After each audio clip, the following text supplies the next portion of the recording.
Good morning, everybody, as you're joining to yet another session around the Spark, Shift, Succeed that we have lined up with you.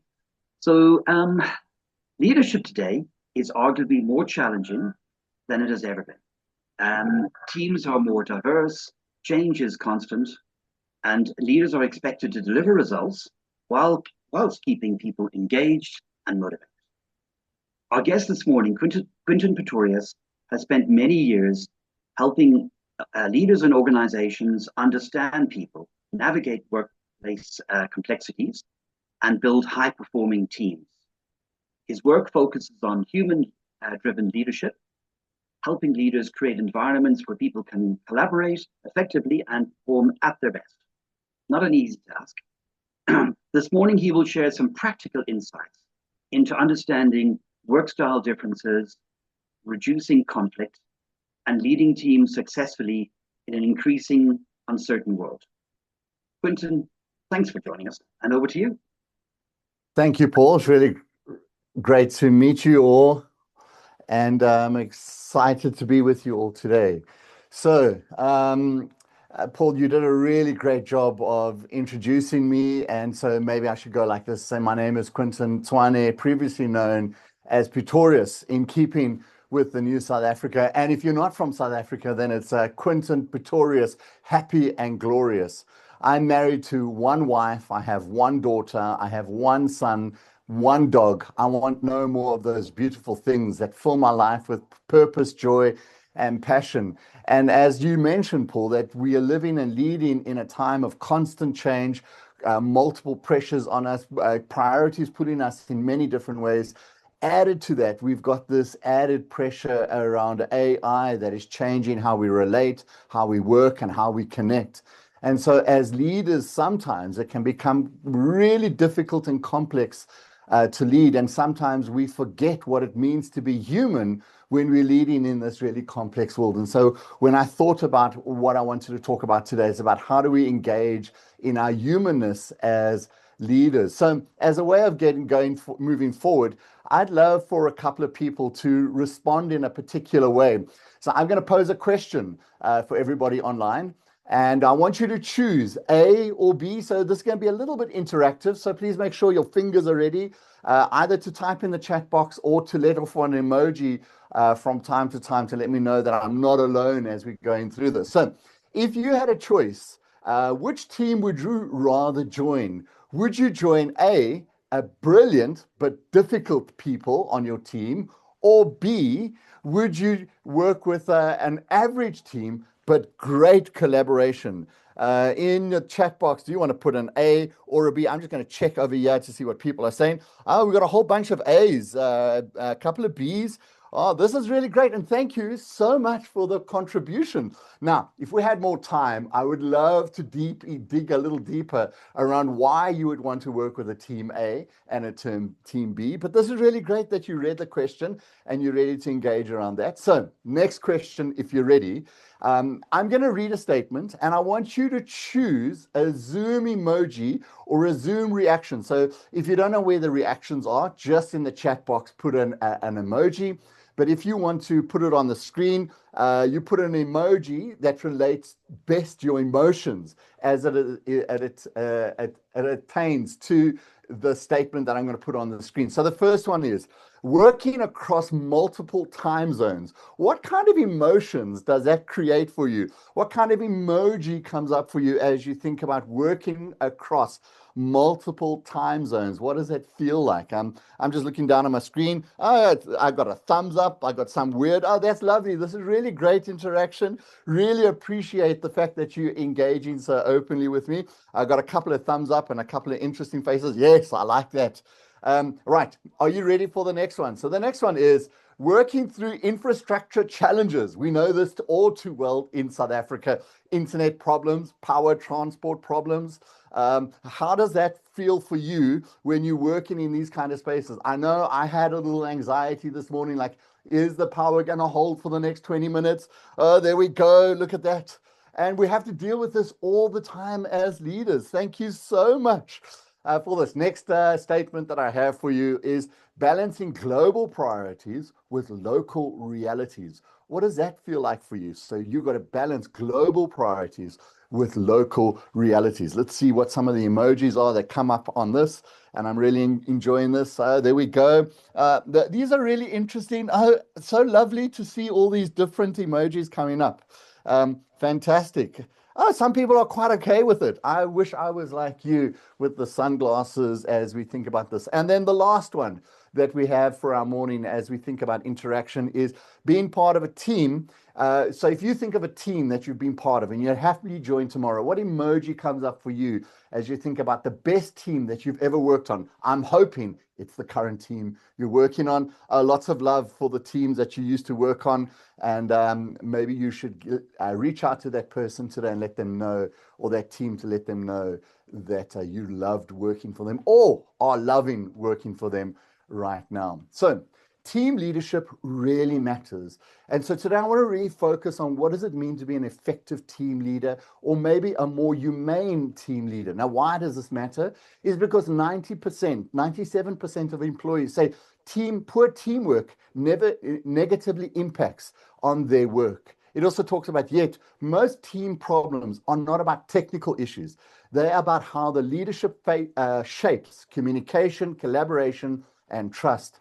As the single greatest factor for influencing whether a team collaborates, feels safe, and performs well is the leader. And so if the leader leads well, then their team will do well. And so how do we impact or help teams be more effective? I want to introduce you to Jordan as our case study as we get going this morning, just to create a picture of what it feels like to be a team leader in the world today. So Jordan is a regional team leader for a global manufacturing company. She's a focused leader. If you look around her desk, she's got cups that remind her that who she is. She's resilient. She's people-centered. She leads with clarity and purpose and balance. The other really important idea around Jordan is that she's a global team leader. She leads a team in South Africa, Europe, and Southeast Asia.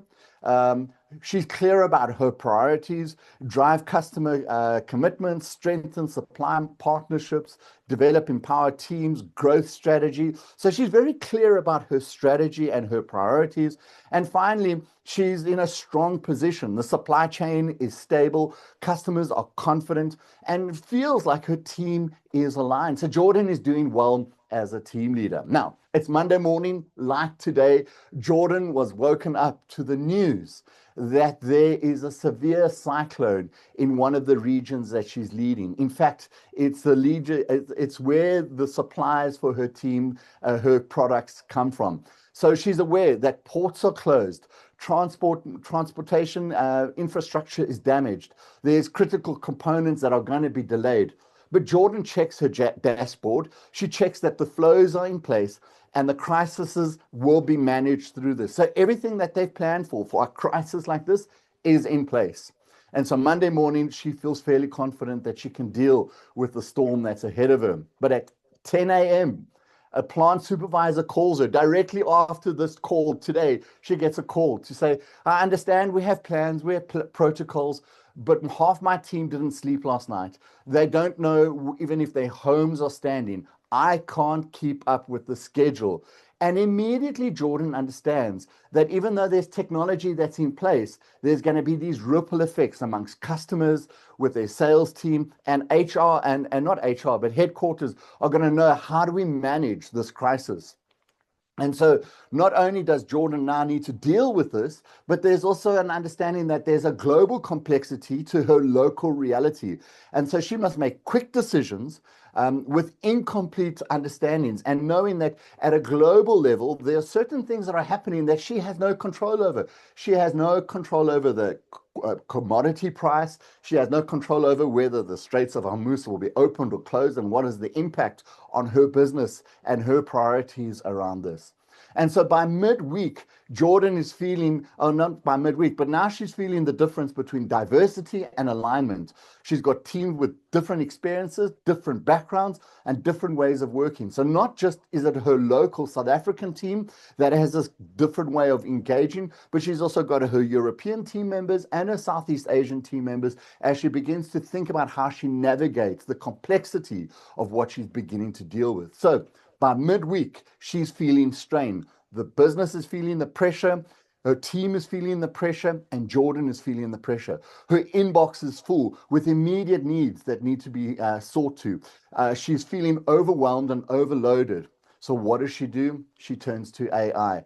And in some ways, a colleague of mine talked about this idea of cognitive surrender, so that we give up our power, we give up our understanding and our intuition as leaders and humans to hand over to technology in the hope that something will change. Now, this might sound crazy and engage, but like overwhelming, but I'm assuming that some of us can relate to Jordan, that we're living in a world of polycrises, that there are not just one crisis, but multiple crises happening all at the same time.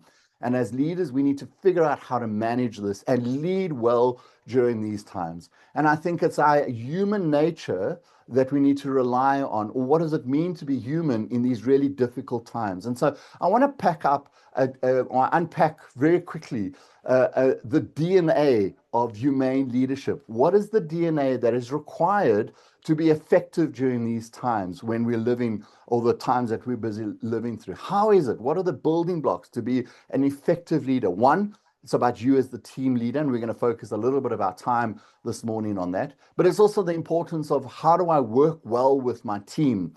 How do I build a good culture? And what are the team norms that I need around this? So I'm just going to go through this very quickly, just to lay the foundation.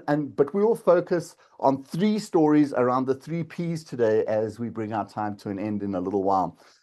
So the team leader, it's about the 3 Ps. It's about our work style dimensions. When I talk about this, it's about power, risk, identity, speed, and messaging. When you put those 4 words together, you create what we call the PRISM profile. This is about how you actually show up at work. We've done extensive research over 4 years with over 4,000 leaders at a global level. And these are the 5 dimensions that impact on our effectiveness at working. And then we also look at what is the leadership archetype. How am I showing up as leaders? And how do people experience my leadership? Because that's another idea that we need to think about.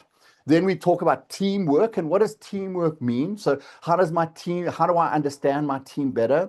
How do I begin to map that PRISM understanding of my team? So I might be a fast-paced leader, but some of my team members might be slow-paced. And what does that mean for me as I work with them? I might be indirect in my communication, but actually what my team is needing is to be a little bit more direct. And so that's what we mean by mapping up your team's PRISM style contribution. And then managing power dynamics on teams and understanding who has influence, who doesn't have influence, and how do we begin to manage that well.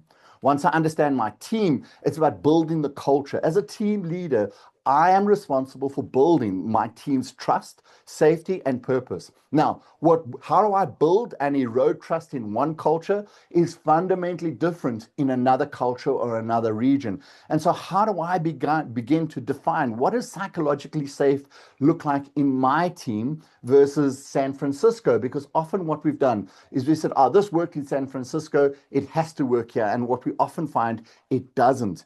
And how do we become more aligned around the outputs that we need as a team? And finally, we talk about the DNA of the norms that we need. How do we create norms that help us deal with the current challenges that we have as a team and create an inventory of behaviors that help us engage a little bit more and a little bit more effectively? So in the little bit of time that we have left, I want to talk about the 3 Ps of a leader, the 3 Ps that you need to have as a leader. And there are 3 stories that go with the 3 Ps. So first story is about Mahatma Gandhi. This woman had a son. This young man ate sugar like it was nobody's business. And she tried everything to get her son to stop eating sugar. She tried this and she tried that. And eventually she thought that if Mahatma Gandhi told my son to stop eating sugar, definitely he would stop eating sugar. So she took a day off work, stood in a long line and took her son along with her, and eventually stood in front of Mahatma Gandhi and said, Mahatma, my son eats too much sugar. Can you please tell my son to stop eating so much sugar? Mahatma said to the woman, come back in 2 weeks' time.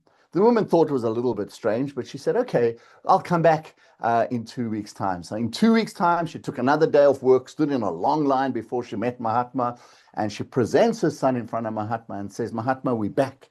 And Mahatma says, thank you very much. And he looks at the young man in the eyes, and with earnestly he says to the young man, stop eating sugar. The mother was a bit taken aback and said, is that it? It took 2 weeks for you to tell my son why couldn't you just tell my son 2 weeks ago to stop eating sugar? And by the way, the son says, thank you, Mahatma. I will definitely stop eating sugar. And Mahatma turns to the woman and says, oh, ma'am, I couldn't tell your son to stop eating sugar 2 weeks ago because I was eating sugar myself 2 weeks ago. And as team leaders, often we tell our teams to do things, but we are doing exactly the opposite. And so this is about the first P is about being aligned to principles. What do you live up to and how do you align with those principles? Those two things need to be aligned. I remember living with my uncle. For 18 years, I never heard my uncle say a swear word once. And then one day I went with my uncle to work. And when I got to work with him, as he got out the van that he was in, he started swearing. And he never stopped swearing the whole day. And then when he got back in the vehicle, he never swore again. And as a young person, I was complexed. Who was the real uncle? The one that swore all day at work or the one that never swore at home? And for me, there was a misalignment between my uncle's values and his principles. And that was something that I think is a valuable leadership lesson for me. Am I the same person at home that I'm at work, or will be people surprised around that? The second story is about Mother Teresa. This is 1974. It's the midst of the Vietnam War. And Mother Teresa is taking some time off of work and she wants to just relax. And so she says to her followers, I'm coming to the US on a retreat. I don't want to do any work. When she arrives at International Airport in Dallas in Washington, she's greeted by hundreds of people. And they're super excited to see Mother Teresa. In her grace, she greets everybody. And while she's greeting everybody, they say to her, Mother Teresa, tomorrow we have a war. We have a march against the Vietnam War. There was a lot of negativity towards the Vietnam War, and we want to protest against the war. And Mother Teresa's response to her followers that day is that I will never attend an anti-war rally. But if you have a peace rally, invite me. I'll be the first person in the front row. And so this talks about our purpose as leaders. What are you standing for? And then at the times we find ourselves today, there are many things we are against as leaders, and it becomes easy to be against things, but I think it's far more difficult around being for something. So as a leader, what are you for? Do your team members know what you are for? My third story is a touching story by Brian Stevenson. Brian Stevenson's an attorney that fights for the rights of young people incarcerated in the United States, particularly young people that are on death row. And Brian Stevenson shares a story early on in his career where he was met a young man. He's 14 years old. This young boy's mother was beaten by her boyfriend on an ongoing basis. And one day, the boyfriend beat this young boy's mother, punched her in the face in the kitchen. She fell, hit her head as she hit the ground. And so she lands on the floor, unconscious, bleeding. This 14-year-old is trying to resuscitate his mom on the floor. The boyfriend goes and lays down in bed and falls asleep. And so after a couple of minutes, his mom is not responsive. And so he goes to the bedroom to call an ambulance or the police. And when he goes into the room, he remembers that his mom's boyfriend has a gun in the dresser. And so he takes the gun out of the dresser and stands over the man's body with the gun pointed at the man's head. The man is snoring, and as the man snores, grasps for air, he gets startled, the boy gets startled, and the young boy shoots the man, kills him. Now, this man was a sheriff in the police department, and the lawyers, the prosecutors wanted to try this young boy as an adult. And so he spent some time in an adult jail. And so Brian Stevenson meets this young man 3 days after being in jail. This young man had never committed a crime in his life before.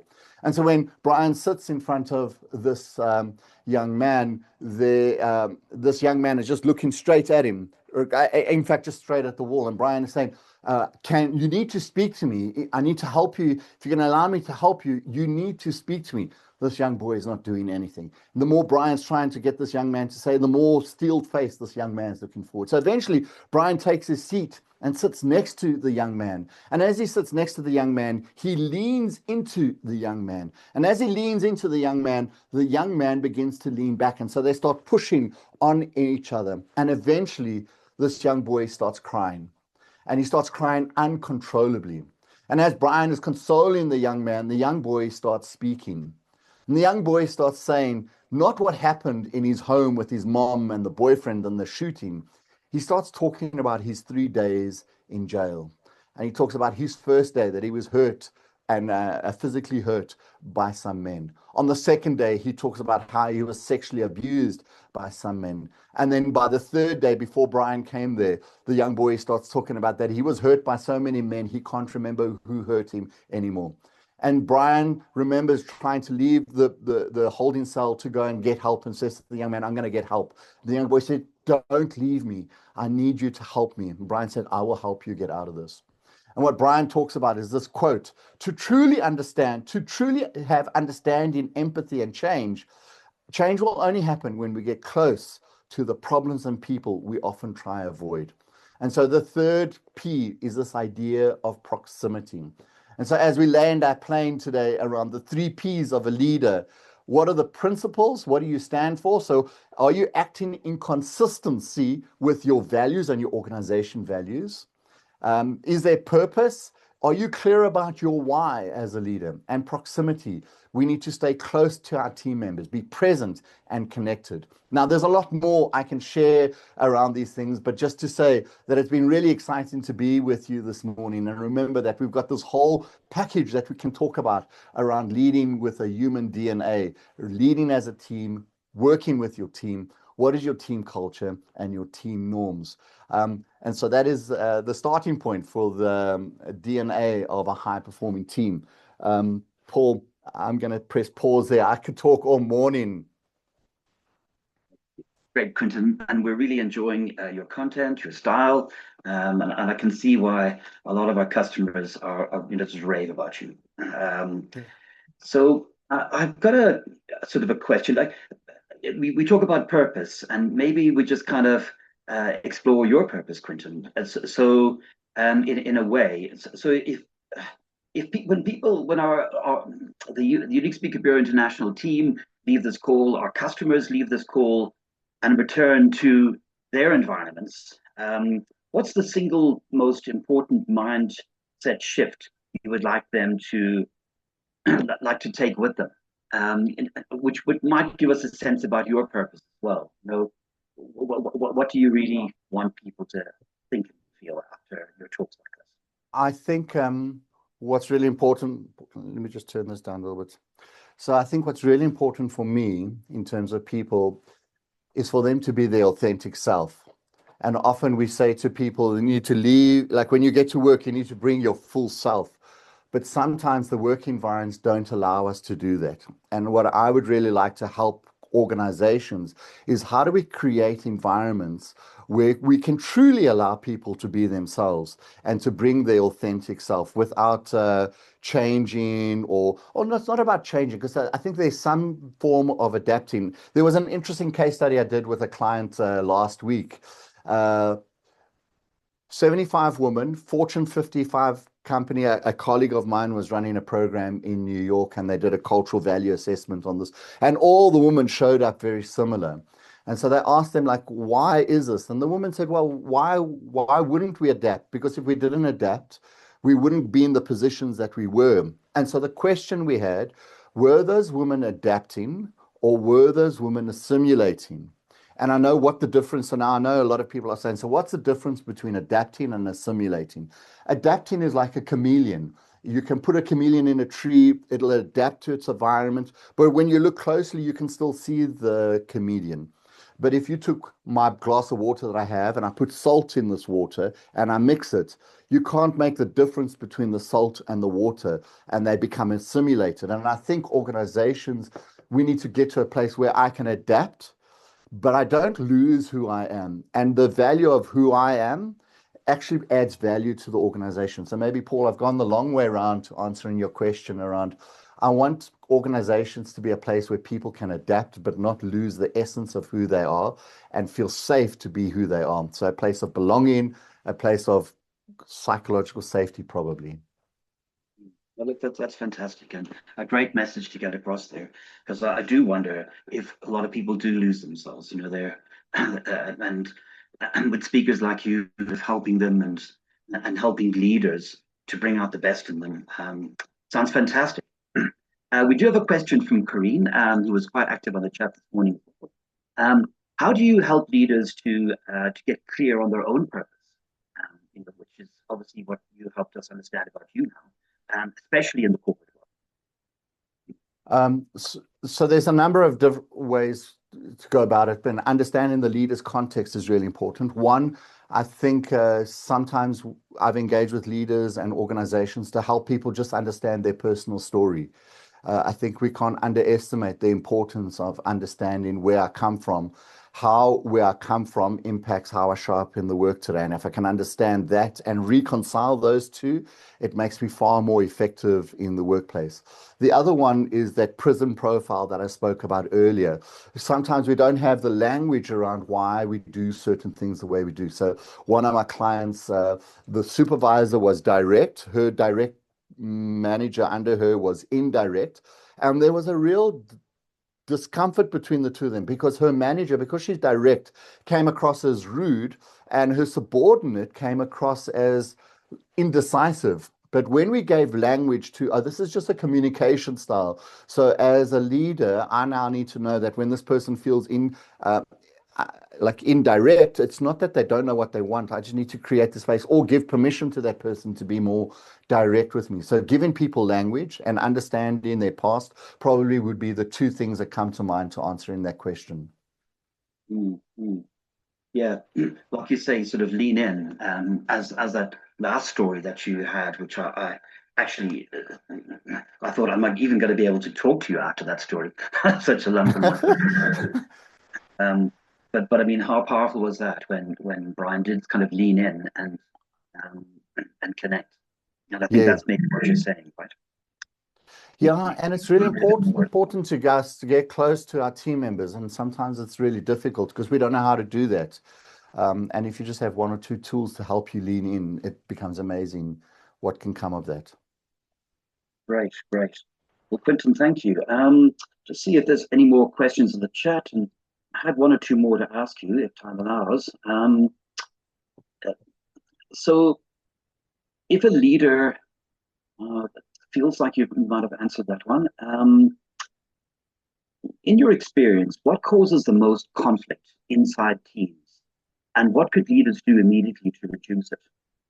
So, you may have answered that question in some ways, but maybe not directly. There's a lot of things that create conflicts. I think one, and we probably maybe didn't touch on it today, but sometimes when leaders feel overwhelmed, Mm, they make decisions on the fly, and we don't create space to think, and we feel like we always need to be on. But that's maybe one that comes to mind.